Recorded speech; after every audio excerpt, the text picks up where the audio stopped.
केरला के आदरणीय मुख्यमंत्री श्री पिनरई विजयन साहब,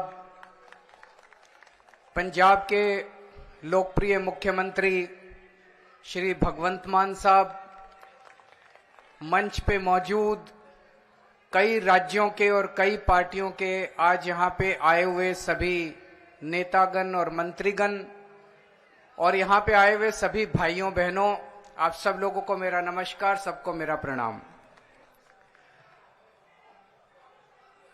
मुझे लगता है आज इस देश को ये दिन भी देखना था। ये जंतर मंतर वो जगह है जहां पे इस देश की प्रजा सरकारों के एक्सप्लॉयटेशन से तंग आके यहां पे धरने प्रदर्शन करने आती है,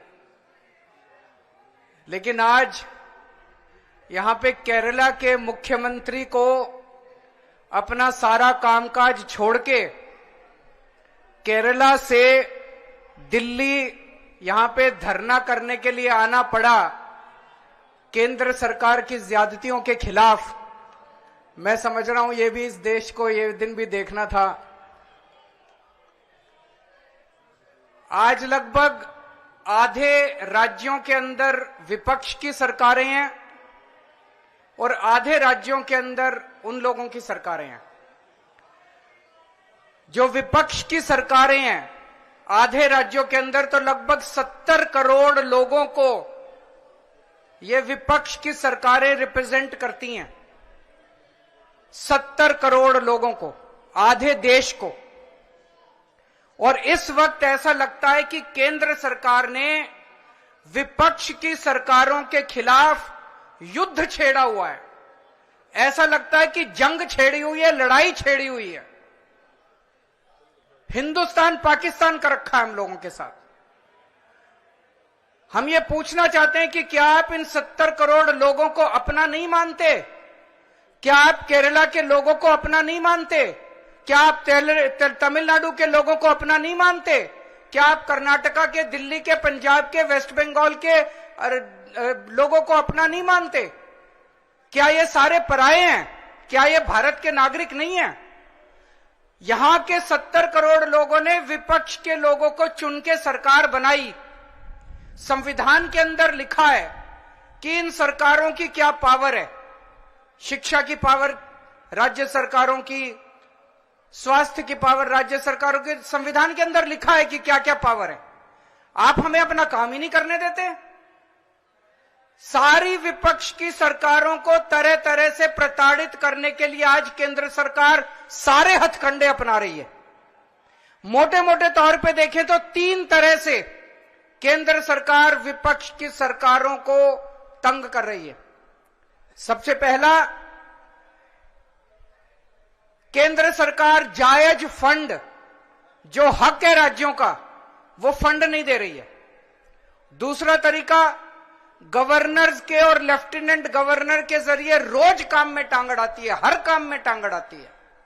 और तीसरा तरीका, एजेंसीज को छोड़ के जिसको मर्जी पकड़ के जेल में डाले जा रहे हैं, जिसको मर्जी पकड़ के जेल में डाले जा रहे हैं। सबसे पहले मैं पहले तरीके पे आता हूं। यहां पे पिनरई विजयन साहब बैठे हैं, पंजाब के मुख्यमंत्री बैठे हैं, मैं दिल्ली का मुख्यमंत्री और कई सारे राज्यों के मंत्रीगण आए हुए हैं। हम सारे रोज इस बात को झेल रहे हैं कि जो जायज फंड उस राज्य के बनते हैं वो फंड हमें नहीं दिए जा रहे। अगर केरला के लोगों को उनके हक के फंड नहीं दिए जाएंगे तो काम कैसे चलेगा? सरकार कैसे चलेगी? केरला की सरकार कैसे चलेगी? तमिलनाडु की सरकार कैसे चलेगी? और हम यहां भीख मांगने नहीं आए। विजयन साहब यहां पे अपने घर के लिए, अपने परिवार के लिए पैसे मांगने नहीं आए, अपने बच्चों के लिए, अपने बीवी बच्चों के लिए पैसे मांगने नहीं आए। वो केरला के लोगों के लिए पैसे मांगने आए हैं। आज पंजाब के मुख्यमंत्री यहां अपने 3 करोड़ लोगों के लिए फंड मांगने के लिए आए हैं। मैं दिल्ली का मुख्यमंत्री अपने दिल्ली के 2 करोड़ लोगों का हक मांगने के लिए आया हूं। संविधान में लिखा है कि कितना पैसा किस सरकार को मिलेगा। ये वाला टैक्स आएगा, मैं इनकम टैक्स में था, ये थोड़ा सा ज्यादा जानता हूं इसको। तो कितना फंड कौन सी सरकार कितना फंड इस्तेमाल करेगी, कैसे इस्तेमाल करेगी, फाइनेंस कमीशन होगा, फाइनेंस कमीशन तय करेगा, ये पैसा केंद्र के पास जाएगा, ये पैसा राज्य सरकार। अरे जो हमारा हक है, हमारा नहीं, लोगों का हक है, केरला के लोगों का हक है, तमिलनाडु के लोगों का हक है, वेस्ट बंगाल के, पंजाब के, दिल्ली के लोगों का हक है, वो हक आप कैसे छीन सकते हैं लोगों का? आप उनका काम कैसे रोक सकते हैं? अगर आप हमारे लोगों के पैसे नहीं देंगे तो हम सड़कें कैसे बनाएंगे, बिजली कैसे देंगे, लोगों का विकास कैसे करेंगे? मैं भी एक दो बैनर देख रहा था, उसमें लिखा था कि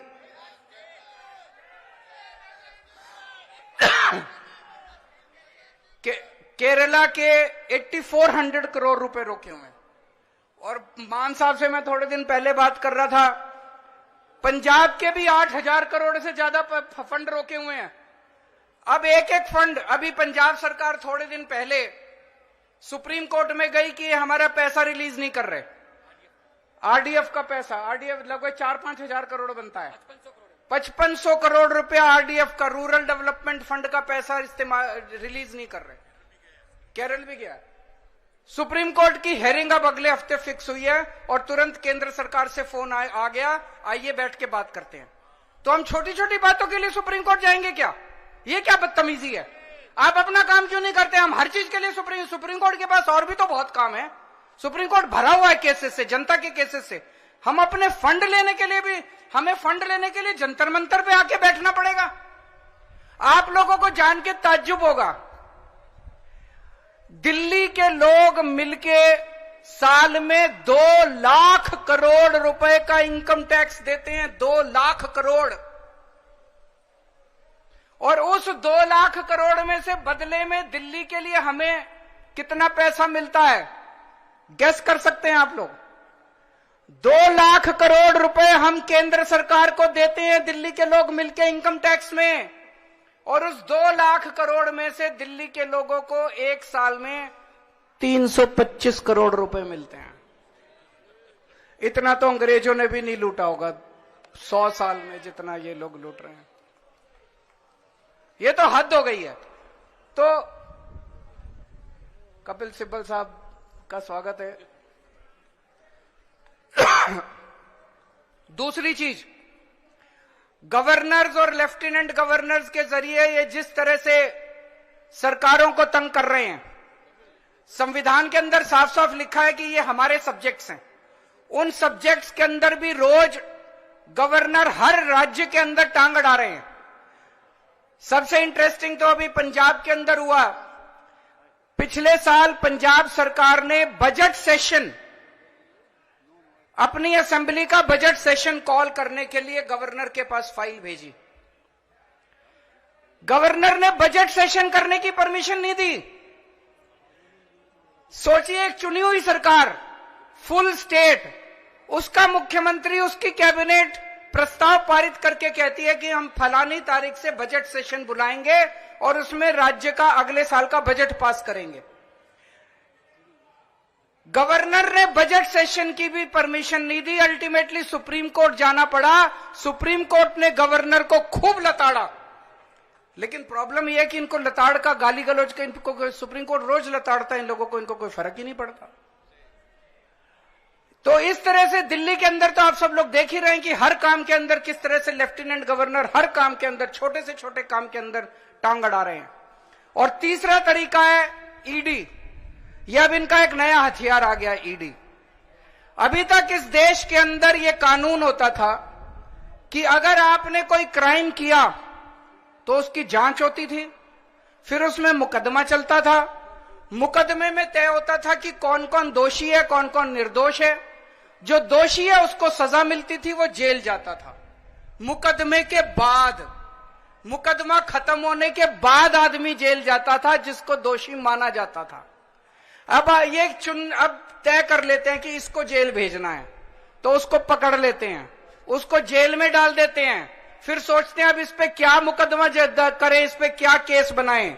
फिर ये केस बनाते हैं और केस बनाने के बाद फिर वो तब तक जेल में रहता है जब तक कि मुकदमा पूरा ना हो जाए और वो निर्दोष साबित ना हो जाए। हमारे देश के अंदर 15-15 साल लग जाते हैं मुकदमे पूरे होने में। तो 15-15 साल किसी को भी पकड़ के जेल, यह भी पीएमएलए जो कानून लेके आए उसमें ही लिखा है कि जब तक उस आदमी को, किसी को भी पकड़ के जेल में डाल दो और जब तक उस आदमी का मुकदमा पूरा नहीं हो जाता, वो निर्दोष साबित नहीं हो जाता, तब तक वो जेल से बाहर नहीं आएगा। ये तो बहुत खतरनाक है। अभी हेमंत सोरेन साहब को इन्होंने जेल में डाल दिया, अभी तक उनके ऊपर कुछ भी साबित नहीं हुआ है, अभी उनके ऊपर मुकदमा नहीं चला है, अभी मुकदमा शुरू भी नहीं हुआ है, अभी जांच चल रही है। लेकिन अगर मुकदमे को 15 साल लगे तो हेमंत सोरेन साहब 15 साल जेल में रहेंगे। और ये तो किसी को भी कर दें, कल मुझे पकड़ के जेल में डाल देंगे, विजयन साहब को पकड़ के जेल में डाल देंगे, स्टालिन साहब को पकड़ के जेल में डाल देंगे, सीतारामैया साहब को पकड़ के जेल में डाल देंगे, सुखविंदर जी को, किसी भी को भी पकड़ के जेल में डाल देंगे और सरकार गिरा देंगे। हेमंत सोरेन साहब को जेल में डाला, उसके बाद 48 घंटे तक ये लोग तोड़ने की कोशिश करते रहे, जेएमएम को तोड़ देते हैं। ये तो भगवान का भला और जेएमएम वालों का महान है, जेएमएम वाले जो टूटे नहीं इनके सामने। तो ये अब ये किसी भी को भी पकड़ के जेल में डाल देंगे, उसकी सरकार तोड़ देंगे और फिर अपनी सरकार बना लेंगे। ये क्या चल रहा है इस देश के अंदर? कह रहे हैं केजरीवाल भ्रष्ट है। मैं पूछना चाहता हूं, मैंने दिल्ली में बिजली फ्री कर दी दिल्ली के अंदर, मध्य प्रदेश में, गुजरात में, उत्तर प्रदेश में सबसे महंगी बिजली मिल रही है देश में। तो बिजली फ्री करने वाला चोर है कि बिजली महंगी करने वाला चोर है? दिल्ली में मैंने सबका इलाज मुफ्त कर दिया, चाहे गरीब हो चाहे अमीर हो, सरकारी अस्पताल में चले जाओ, सबका दवा दारू सब फ्री। मध्य प्रदेश में, गुजरात में, उत्तर प्रदेश में चले जाओ, इतना महंगा इलाज, सरकारी अस्पतालों का बेड़ा गर्क कर दिया इन लोगों को। मैं पूछ रहा हूं, लोगों का इलाज फ्री करने वाला चोर है कि लोगों का इलाज महंगा करने वाला चोर है? किसी को भी पकड़ के चोर चोर चोर चोर चिल्लाना चालू कर देते हैं लोग। तो दोस्तों, देश का बहुत बुरा हाल है। मैं विजयन साहब को बहुत बहुत बधाई देना चाहता हूं, उन्होंने आज ये अलख जगाई है, सबको इकट्ठा किया है। ये देश केवल हमारा नहीं है, ये देश 140 करोड़ लोगों का है। और आज मैं बीजेपी वालों को कहना भी चाहता हूं, समय का चक्र घूमता है, समय बड़ा बलवान है, अहंकार मत करो। भगवान ना करे कल समय का चक्र जब घूमेगा और तुम इधर होगे और हम उधर होंगे, कहीं ऐसा ना हो कि यही कानून तुमको खाने के लिए दौड़े उसके बाद। जय हिंद।